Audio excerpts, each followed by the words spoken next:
Hello అండి, welcome to our mini blog. నేను పల్లవి, మీరు చూస్తున్నారు నేటి మహిళ యూట్యూబ్ ఛానల్. పార్వతి వాళ్ళ ఇంటికి వచ్చిన తర్వాత మేము బాగా ఎంజాయ్ చేసింది అయితే ఈ వీడియోలో షేర్ చేసుకుంటాను. పక్కనే చలిమంటేశారు, భలే ఉంది చూడడానికి. సంక్రాంతి అప్పుడే వచ్చేసిందా అన్న ఫీలింగ్ అయితే వచ్చిందనమాట. ఇంకా దాని తర్వాత అరటి చెట్లు ఇవన్నీ చాలా బాగున్నాయి. పొయ్యి వెలిగించింది, మా కోసం హాట్ వాటర్ పెట్టారంట. ఇంకెళ్ళి అక్కడ కూర్చుని బోల్డ్ అని కబుర్లు అయితే చెప్పుకుంటూ ఉన్నాము. ఏదో అనుకుంటాం ఆ వీడియోస్ చేయాలి, ఈ వీడియోస్ చేయాలి అని.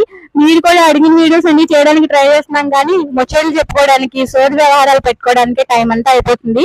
బట్ మేము మా లెవెల్ బెస్ట్ ట్రై చేసి వీడియోస్ అప్లోడ్ చేయడానికి అయితే ట్రై చేస్తాము. 3 ఛానల్స్ మీరు చెక్ చేసేస్తా ఉండండి. వీడియోస్ అయితే మంచి మంచిగా అప్లోడ్ చేస్తూ ఉంటాము. ఇక్కడ 3 కొప్పులు కలిస్తే మామూలుగా ఉండదు కదా, అదే జరుగుతుంది అనమాట. ఇంకా చాలా వీడియోస్ వస్తున్నాయి, షార్ట్స్ కానీ పెద్ద వీడియోస్ కానీ. మీరు అందరూ పెట్టమన్నయ్యే మేము చేయడానికి ట్రై చేస్తున్నాము. పారు వాళ్ళు అయితే వీడియోలో చూసినట్లేదు, చాలా బాగుంది రియల్ గా. ఇది ఈ రోజు వీడియో. నచ్చితే like, share, subscribe. Thank you so much for watching.